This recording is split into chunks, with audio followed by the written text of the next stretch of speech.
마태복음 1장 18절에서 25절까지의 말씀 한 목소리를 함께 봉독하겠습니다.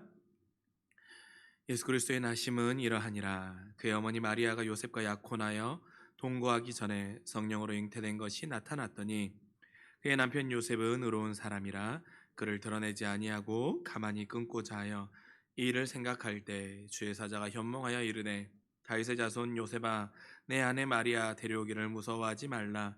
그에게 잉태된 자는 성령으로 된 것이라. 아들을 낳으리니 이름을 예수라 하라. 이는 그가 자기 백성을 그들의 죄에서 구원할 자이심이니라 하니라. 이 모든 일이 된 것은 주께서 선지자로 하신 말씀을 이루려 하심이니 이르시되 보라 처녀가 잉태하여 아들을 낳을 것이요 그의 이름은 임마누엘이라 하리라 하셨으니 이를 번역한즉 하나님이 우리와 함께 계시다 함이라. 요셉이 잠에서 깨어 일어나 주의 사자의 분부대로 행하여 그의 아내를 데려왔으나 아들을 낳기까지 동침하지 아니하더니 나음에 이름을 예수라 하니라. 아멘. 여러분 대림절 네 번째 주일입니다. 코로나로 성탄의 분위기가 많이 시들한 2020년입니다. 하지만 우리 두 목사님이 함께 찬양하시면서 고백해 주셨던 것처럼 더욱 우리 주님에만 집중할 수 있는 올해 성탄절인 것 같습니다. 그래서 우리가 우리의 마음속에 오신 아기 예수님을 기뻐하는 그 기쁨의 즐거움의 불꽃은 사그러들지 않기를 간절히 소망합니다. 오늘도 특별히 우리 부모님과 함께 예배에 참석한 주경이와 주원이가 오늘 말씀 가운데 나누는 또 우리 말씀 가운데 함께 믿음의 교훈을 담고자 하는 요셉과 같은 그런 의로운 믿음의 자녀들로 자랄 수 있고 또한 그런 본을 받을 수 있는 귀한 자녀들로 성장할 수 있기를 주님의 이름으로 간절히 축원하고 기도합니다. 여러분 소망을 찾기 어려운 시절이지만 그럼에도 분명한 것은 우리에게 변하지 않는 소망은 바로 누구이십니까? 예수 그리스도이십니다. 우리가 코로나 이전에 항상 백문일답으로 고백했던 것처럼 우리의 변하지 않는 소망 예수 그리스도, 내 인생의 등대, 내 삶의 소망은 오로지 우리 예수 그리스도 한 분이십니다. 그 주님에 대한 소망을 품고 우리가 이번 성탄을 기다릴 수 있기를 원하는데요. 저희 아이들이 지금보다 조금 더 어릴 때는 이 성탄절이 가까워올 때 가장 큰 관심사는 뭐였냐면 그 성탄절에 어떤 선물을 받을까였던 것 같아요. 근데 예전에 제가 이 교회에 왔던 첫 해로 기억나는데요. 우리 진우 집사님이나 우리 두 목사님은 공감하실 것 같은데 그 당시에 파워레인저라고 하는 파워레인저 이름도 잊어버렸잖아요. 파워레인저 티라노 킹이라고 하는 장난감이 있었습니다. 근데 이 장난감을 얼마나 구하기가 어려웠냐면 뉴스에 나올 정도였어요. 그래서 부모들이 이 장난감을 파는 만다 어떤 매장에서 연락이 오면 그 전날 번호표를 뽑고 그 매장 앞에서 차를 대고 기다리고 이랬었던 적이 있었습니다. 저희 애라고 별반 다르겠습니까? 티라노 킹을 꼭 갖고 싶다 그래가지고 제가 정말 출근해서 이 주변에 있는 홈플러스를 하루에 몇 번을 갔나 몰라요. 그러다가 우연히 홈플러스에 갔는데 그 하나를 발견해가지고 사가지고 제가 그걸 SNS에 막 자랑했던 기억도 납니다. 이처럼 성탄이 다가오면 저희 아이들이 그때만 해도 그리고 한 1, 2년 전까지만 해도 성탄에 내가 어떤 선물을 받을까, 나에게 어떤 선물이 돌아올까에 대한 관심이 많았어요. 근데 올해는 조금 다르더라고요. 올해 성탄절에는 이제 좀 크다 보니까 궁금한 것들이 많아지기 시작하는 거예요. 뭐냐면 주님은 왜 어떻게 탄생하셨어? 그런데 주님은 태어나셔서 왜 말구유에 누이신 거야? 지금으로 말하면 산부인과나 조리원이 아니라 왜 말구유에 누이셨어? 그럼 목자들이 주님을 찾기 위해서 별을 따라갔다고 하는데 그 별은 혹시 카시오페아야? 북극성이야? 이런 것들. 그러니까 성경에 대한 것들에 대한 근본적인 궁금증이 생긴 거예요. 그러니까 무엇입니까? 이 예수님의 탄생에 대한 조금 더 객관적인 사실에 근거하는 부분에 대한 궁금증들이 이제 좀 더 크다 보니까 생기기 시작한 것입니다. 근데 여러분 우리도 마찬가지지요. 사실 우리가 오늘 읽었던 이 본문을 만날 때 우리에게 들어오는 것 중에 한 가지 해결되지 않거나 아니 우리가 평생 신앙생활하면서 우리 안에 가지고 있는 궁금증 중에 하나가 무엇이냐면 이 사실을, 이 성경에 이르는 이 사건을 객관적인 사실로 어떻게 증명할 수 있는가에 사실 우리의 관심사가 많이 가게 돼요. 그런데 여러분 오늘 우리가 이것에 사실 관심사가 가다 보면 우리가 놓칠 수 있는 부분이 있는데 그것은 무엇이냐면 오늘 말씀에 등장하는 요셉이라고 하는 인물입니다.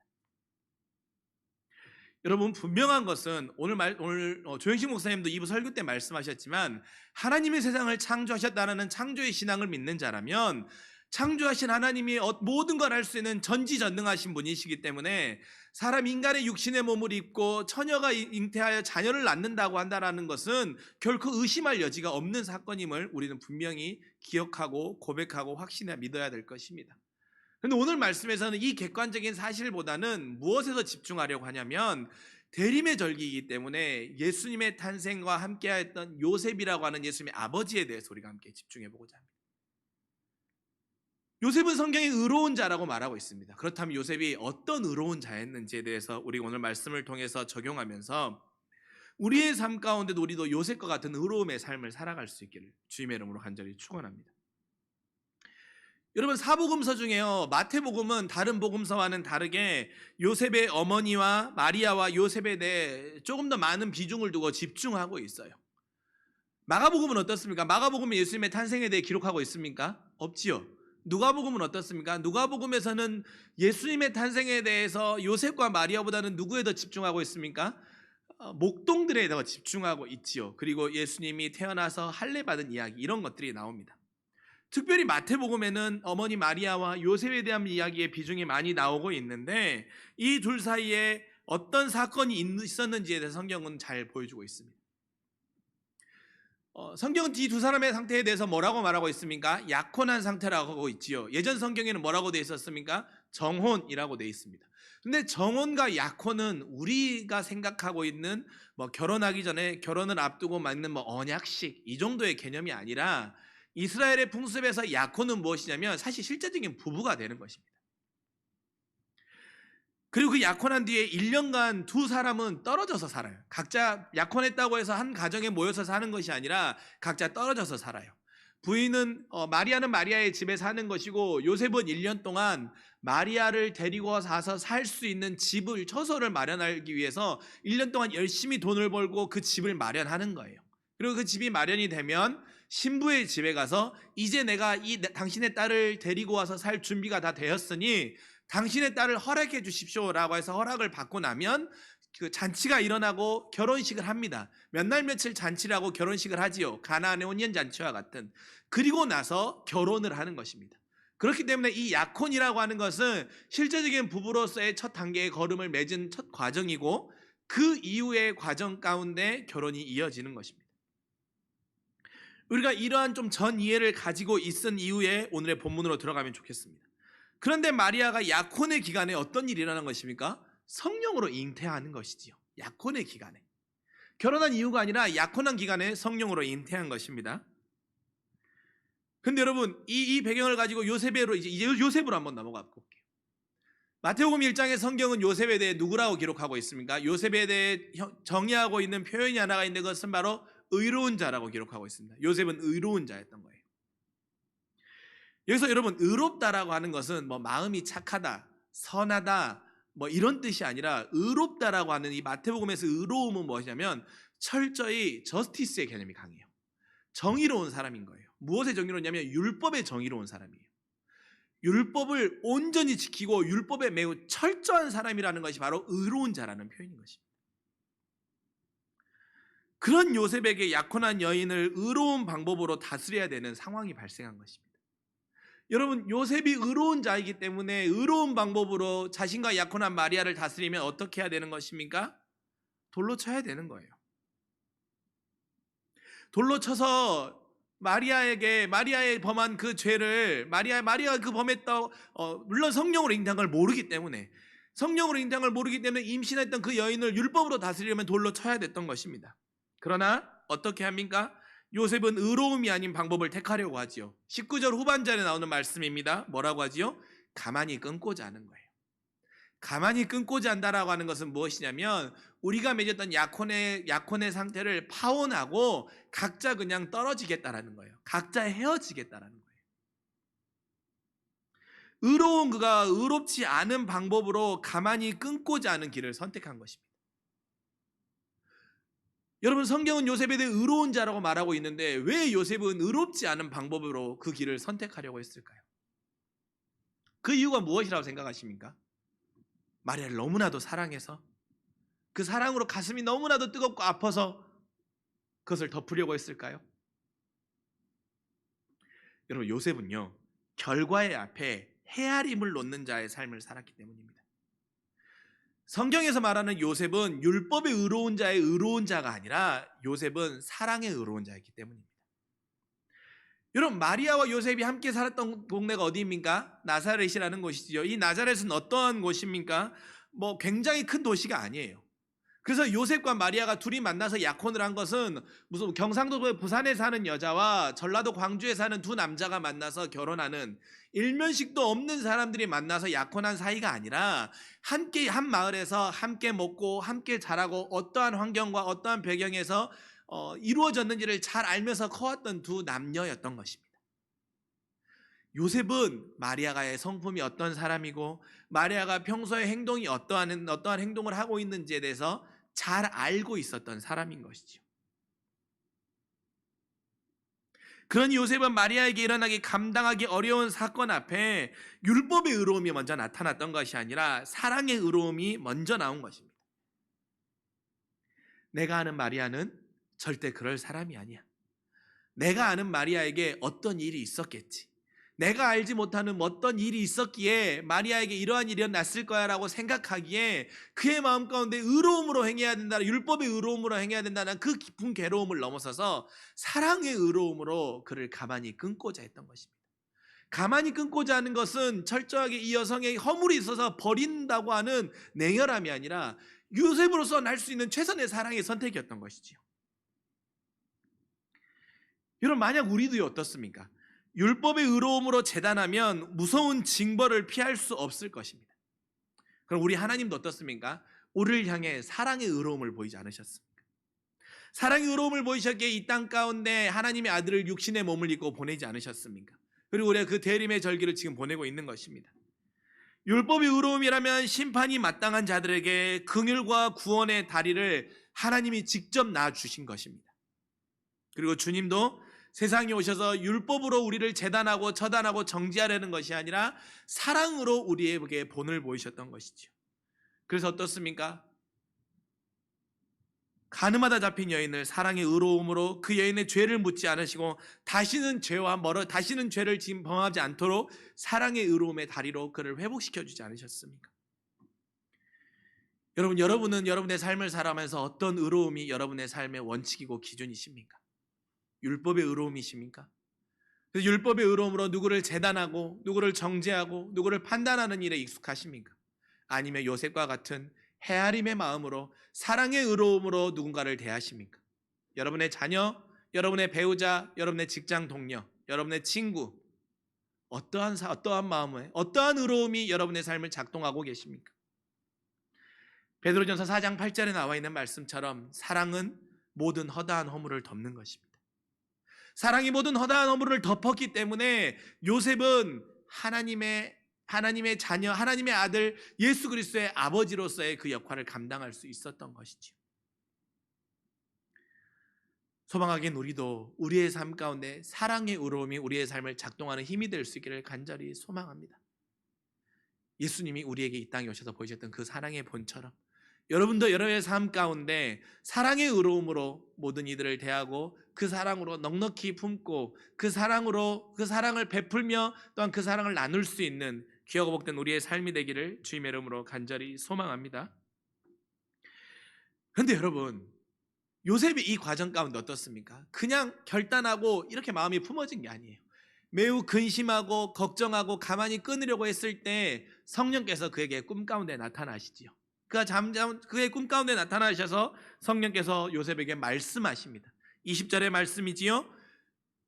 요셉아, 마리아 데려오기를 무서워하지 마. 그가 잉태된 아들은 성령으로 잉태된 것이라고 들려주십니다. 그리고 뭐라고 말씀하십니까? 마리아를 통해서 낳을 자녀는 자기 백성을 죄에서 구원할 자, 즉 대속의 그리스도이심을 들려주시는 것입니다. 그리고 이것은 구약의 예언서를 통해 너가 의로운 자로서 율법으로 알고 있고 너의 말씀으로 매번 고백했던 그 말씀, 이사야 7장 14절의 메시아의 말씀을 오늘 너의 가정을 통해서 이루기 위한 이 과정이니 두려워하지 말고 마리아를 속히 너의 집으로 데리고 오라고 말씀하여 주십니다. 성령은 당혹스럽고 당황스러운 상황 가운데는 요셉을 위로하시는데요. 어떻게 위로하고 계십니까? 첫 번째로는 그 위로하고 확신을 세우시는데, 첫 번째로는 요셉을 죄에서 해방시켜 주십니다. 성령께서 이 말씀을 들려주시는 것은 그저 요셉을 위로하기 위함이 아니라 요셉 안에 그의 삶 가운데 흔들리고 있는 요셉을 분명한 확신으로 세우시는데, 첫 번째가 바로 죄에 대한 해방을 그에게 선물하시는 것입니다. 성령은 요셉에게 무엇을 말씀하십니까? 주님이 이 땅에 오시는 이유는 자기 백성을 그들의 죄에서 구원하기 위해서 오시겠다고 21절에 고백하는 것입니다. 자기 백성을 그들의 죄에서 구원하기 위함이었던 것입니다. 어떤 누구의 죄도 아니라 너의 죄를 구원하기 위해서 하나님께서는 성령을 통하여 예수 그리스도를 이 땅 가운데 보내신다고 요셉에게 직접 들려주셨던 것입니다. 내 죄의 문제를 해결하기 위한 통로가 요셉의 삶에 열린 것입니다. 여러분, 요셉이 왜 그토록 의로운 자로 살려고 몸부림쳤던 이유는 무엇이겠습니까? 그가 율법을 온전히 지키려고 했던 그 삶의 걸음을 걸었던 이유가 무엇이겠냐는 거예요. 그 스스로도 죄의 문제가 해결되지 않기 때문입니다. 율법대로 온전히 살아야 더욱더 죄를 범하지 아니하고 하나님이 원하시는 길을 살 수 있을 것이라는 그의 마음 가운데 그 기준이 율법이었기 때문인 것입니다. 의로움이었기 때문인 것입니다. 그러나 그것으로는 온전히 해결되지 않는 그의 안의 본질적인 고민을 성령께서는 그에게 들려주심으로 인하여서 자기 백성의 그들의 죄를 구원해 주실, 너가 말씀을 통해 알고 있는 그 이사야의 말씀을 실현될 그분이 이 땅에 오셔서 너의 아내 마리아의 몸을 통해서 이 땅에 오셔서 너의 모든 죄를 구원해 주고 너를 죄에서 해방시켜 주실 거야 라고 하는 이 복음의 소식을 성령께서 그에게 들려주시는 것입니다. 새로운 해방의 시대가 이제 시작된다라고 하는 것을 주님은 요셉에게 선물해 주시면서 그의 마음 가운데 확신을 심어주시는 것입니다. 주님의 오심에 대해 여러 가지 이야기들로 여러분과 객관성을 담보할 수 있습니다. 그러나 그것들은 죄에 대한 해방을 놓치게 합니다.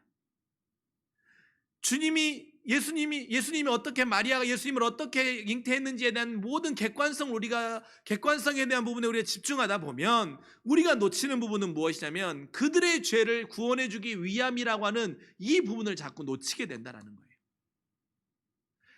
하나님이 이 땅에 아들을 보내시는 그 과정 가운데 더 중요한 것은 무엇이냐면 처녀가 잉태하여 낳은 것이 아니라 그들의 죄를 해결할 수 없는 그 죄를 해결해 주기 위해 이 땅 가운데 보내신 하나님의 해방의 새로운 시대의 열림을 우리가 간구할 수 있음을 우리 이 말씀 가운데 분명히 기억해야 될 것입니다.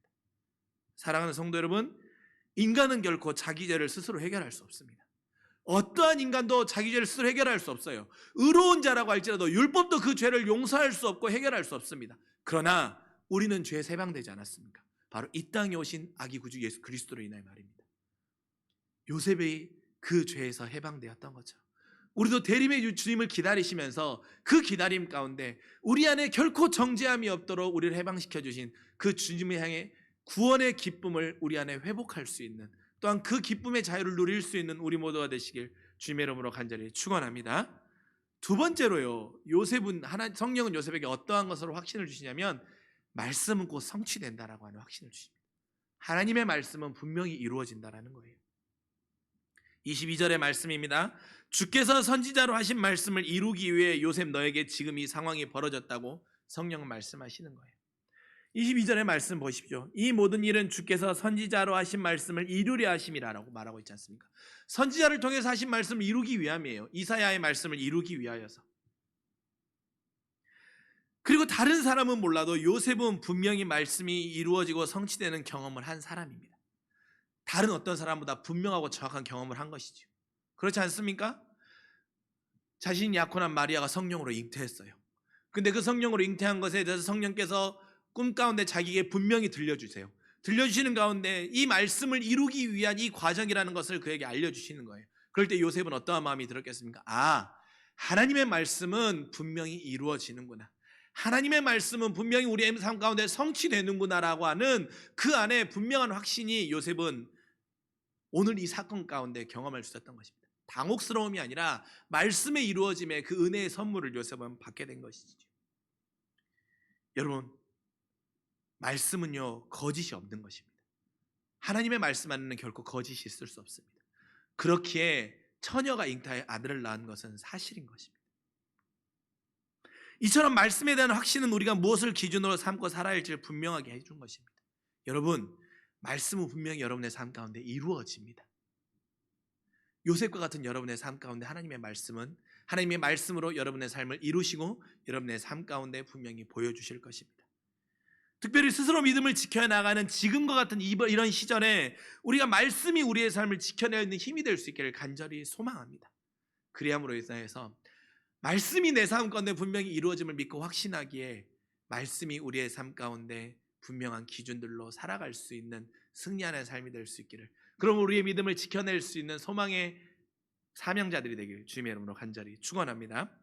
마지막으로 요셉은 성령을 통하여서 함께하심에 대한 함께하심을 경험하고 함께하심에 대한 의지할 수 있는 부분이 생겼던 것입니다.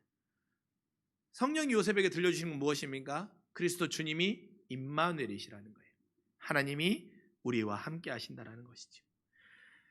우리가 고백하는 찬양의 가사처럼 연약한 자들의 친구가 되어주시고 힘없는 우리의 인생을 위로하시는 임마누엘의 주님이 이 땅에 오셨다라는 것입니다.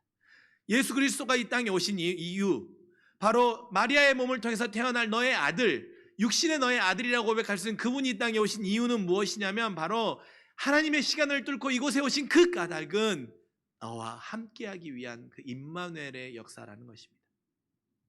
언제도 떠난 적이 없이 우리의 삶을 지키시는 요셉, 이 지금 상황 가운데 이겨낼 수도 없고 힘든 혼자가 아닌 함께하시는 성령의 동행하심을 성령께서는 그에게 말씀해 주시는 것입니다. 이 상황은 너 혼자 겪어내는 상황이 아니라 임마누엘의 하나님이 너와 함께하고 있음을 요셉에게 들려주시는 거예요. 그렇게 함께하심은 우리 인간이 주님에게 받은 최고의 선물입니다. 여러분, 여러분의 2020년의 인생 가운데 임마누엘의 하나님은 한 번도 여러분을 떠난 적이 없으십니다. 여러분은 최고의 선물을 받으신 것입니다. 그 최고의 선물 되신 그리스도로 오시는 그 대림을 기다리는 이 절기 가운데 우리 안에 죄에 대한 해방의 그 기쁨과 말씀은 꼭 성취된다라고 하는 그 말씀에 대한 분명한 삶의 기준과 힘없는 우리의 인생을 위로하신다고 하는 그 임마누엘의 하나님의 소망이 우리의 삶을 다시 한번 세울 수 있는 믿음의 귀한 선물들이 될 수 있기를 주님의 이름으로 간절히 축원합니다. 이제 요셉은 성령의 음성을 들음으로 인하여서 그의 마음 가운데 분명한 확신을 갖게 되었어요. 마리아의 몸을 통하여서 이 땅에 태어나는 분은 바로 예수 그리스도이시구나. 그러자 요셉이 하는 삶으로 보이는 믿음의 결단은 무엇입니까? 그는 먼저 깨어 일어났습니다. 꿈에서 깨어 일어나지요. 그는 한 여자의 남편이자 아버지로 보통 가장의 삶을 넘어 특별한 사명자로의 역할이 주어짐을 그 꿈을 통해서 깨닫게 되는 것이지요. 하나님께서 나를 마리아와 만나게 하시고 마리아와 인연을 맺게 하신 이유와 마리아의 조력자로 함께 살아가며 주님을 양육하는 목적을 깨달은 것입니다. 내가 내 자녀를 함부로 키워서는 안 되겠구나. 내가 내 자녀를 대할 때 정말 그리스도, 이 땅에 보내신 그리스도의 부모로서의 사명자의 삶을 온전히 감당해야겠구나라고 하는 요셉 안에는 그 다짐의 깨어남이 있었을 것입니다. 삶이 깨어 일어나게 된 것입니다. 여러분, 이처럼 성령께서 우리에게 들려주시는 말씀은 우리의 사명을 깨워주는 것입니다.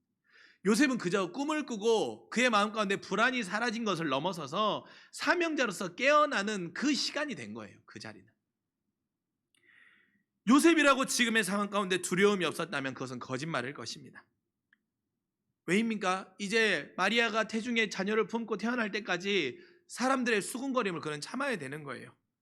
아이고 의로운 자라고 하더니 결국 자기 가정 하나도 지키지 못했다라고 하는 그런 말들을 수많은 사람들의 소리를 견뎌야 했던 것입니다. 그러나 사명은 그것들을 가소롭게 여기게 돼요. 사명은 그것들을 견딜 수 있게 하는 힘이 되는 거예요. 나는 하나님께서 이 땅 가운데 보내신 그 하나님의 아들 그리스도를 양육하는 사명자야라고 하는 그 사명은 어떤 것도 견딜 수 있게 하는 그를 깨어나는 힘이 되었던 것입니다. 그런데 여러분, 그가 보여주는 사명은 여기서 멈추지 않습니다. 여러분, 성경을 찾아보면 어느 한 곳에도요 그리스도의 탄생에 대해서 예수 그리스도의 아버지라는 표현이 등장하지 않습니다. 여러분, 마태복음 1장 예수님의 족보이지 않습니까? 이 족보의 말씀에도 보면 뭐라고 고백하고 있습니까? 1절에 보면 아브라함과 다윗의 자손 예수 그리스도로 기록하는 거예요. 요셉의 아들 예수 그리스도가 아니라 아브라함과 다윗의 자손 예수 그리스도인 것입니다. 또한 여러분 이 족보를 따라가 보면 16절에 가면 뭐라고 고백하고 있습니까? 야곱은 마리아의 남편 요셉을 낳으니 마리아에게서 그리스도라 칭하는 예수가 나시니라라고 고백하고 있습니다. 근데 여러분 이 족보가 기록되고 있는 이 패턴대로 따라가면 어떻게 기록돼야 되냐면, 야곱은 마리아의 남편 요셉을 낳았으니 이렇게 기록되는 것이 아니라 뭐라고 기록돼야 되는 것입니까? 요셉의 남편은, 그러니까 요셉은 예수를 낳으니 이렇게 기록돼야 되는 거예요. 그러나 성경에는 그런 기록이 나오지 않아요. 무엇입니까? 자신이 주연이 아닌 철저한 주님을 위한 통로임을 알고 그 역할을 맡는 조연의 사명자로 그의 삶을 온전히 살아가는 것입니다. 사명자의 삶은요, 드러나거나 화려한 영광이 없어도요 기쁨으로 감당할 수 있어요. 내 사명만 분명하면. 요셉에게는 그 사명이 분명했기에 자신이 드러나지 않아도, 또한 자신이 성경에 하나님 그리스도의 아버지로서의 어떠한 모습이나 어떠한 좋은 점이 드러나지 않아도 그는 만족할 수 있었던 것입니다. 여러분, 올해 여러분은 어떠한 깨어남에 일어나셨습니까? 아니면 여러분 잠자는 자셨습니까? 시대에 맞는 사명을 찾기 위해 여러분은 말씀 가운데 어떠한 사명을 깨우시기에 여러분은 부단히 애쓰셨습니까? 성령은 여러분의 사명을 깨우라고 요청하고 계십니다. 그렇게 여러분 이번 성탄이 사명자로 깨어나는 우리의 귀한 선물을 받는 시간들이 될 수 있기를 간절히 소망합니다. 우리의 사명이 깨어나면요 어떠한 삶의 환경도 우리를 결코 넘어뜨릴 수 없습니다. 우리를 이기게 하는 힘이 있다니까요. 우리를 달려나아갈 수 있게 하는 에너지가 된다니까요. 여러분, 그렇게 이번 성탄에 우리가 주님께 받아야 될 가장 귀한 선물은 우리 안에 하나님이 나에게 주신 그 사명을 깨우고 그 사명을 발견하는 길임을 기억하기를 주의 이름으로 간절히 축원합니다. 마지막으로 요셉은 주의 사자의 분부대로 행하였습니다. 주의 사자의 분부대로 행하죠. 여러분, 말씀은요 우리를 순종하게 합니다. 염려와 근심을 멈추고 순종으로 나가도록 하는 힘이 있는 거예요. 말씀을 들으면 우리는 순종하는 것이 우리의 당위인 거예요. 여러분, 분명히 내가 하고 싶은 방향이 있습니다. 가만히 끊어버리는 것. 내가 하고 싶은 방향은 가만히 끊어버리는 거예요. 그러면 요셉에게도 흠결이 남지 않아요. 그 선택이 현명할지 모르지만 그것은 성령의 방향이 아닌 것입니다. 그리고 분부대로 하는 자는 나의 원함을 포기할 줄 아는 결단이 따르는 것입니다. 주의 사자의 분부대로 하는 자에게는 자기 포기의 결단이 따르는 것이 당연해요. 요셉은 어떻습니까? 마리아가 아들을 낳기 전까지 예수님을 낳기 전까지 동침하지 않아요. 왜입니까? 말씀을 온전히 성취해야 되기 때문에 자기 포기의 과정인 것입니다. 말씀을 온전히 이루기 위한 자기 포기의 과정으로 그는 마리아를 가까이 하지 않냐고 결코 동침하지 않았던 거예요. 우리 주님도 십자가를 목전에 두고 자기 포기의 고백을 하고 있지 않으십니까? 나의 원대로 마시고 아버지의 원대로 하소서. 여러분, 올 한 해 우리 안에 영적인 싸움은 주의 사자의 분부대로 하는 자기 포기와 나의 원대로 하는 영적 선택의 연속이었을 것입니다. 가만히 끊어버리려고 하는 나의 의로움과 주의 분부대로 행하는 말씀의 자기 포기의 길, 이 두 가지 길 과정 가운데 여러분은 어떤 길을 걸으셨습니까? 특별히 코로나는요 이 선택 앞에 스스로 결단과 고백과 할 수 있도록 우리에게 더 노골적인 요청을 했어요. 내 믿음을 스스로 지켜야 하기 때문에 나에게 더 노골적으로 요청을 하고 있는 것입니다. 어떤 의로움의 길을 선택할 것인가? 여러분, 한 해를 돌아보면서 여러분에게는 어떤 열매들이 여러분의 삶에 남아 있으십니까? 주의 사자의 분부대로 나아가며 자기 포기하였던 어떤 열매를 여러분의 삶 가운데 맺으셨습니까? 소망하기는 우리도 순종으로 자기 포기의 열매를 맺음으로 주님의 길을 따를 수 있는 복된 삶이 될 수 있기를 간절히 소망합니다. 여러분, 요셉은 분명히 의로운 자였습니다. 그의 의로움의 완성은 예상하지 못한 선물처럼 찾아오신 아기 예수의 탄생을 통해 이루어졌습니다. 우리 인생도 주님을 통해서만 완성될 수 있습니다. 그 완성의 길 가운데 요셉이 받았던 그 의로움의 선물, 또한 요셉이 의로운 자로 쓰임받을 수 있었던 그 믿음의 사명의 길, 우리가 그 사명의 길을 걸음으로 인하여서 우리의 삶도 온전히 형통하며 그 기쁨의 복을 누릴 수 있기를 주님의 이름으로 간절히 축원합니다. 기도하겠습니다.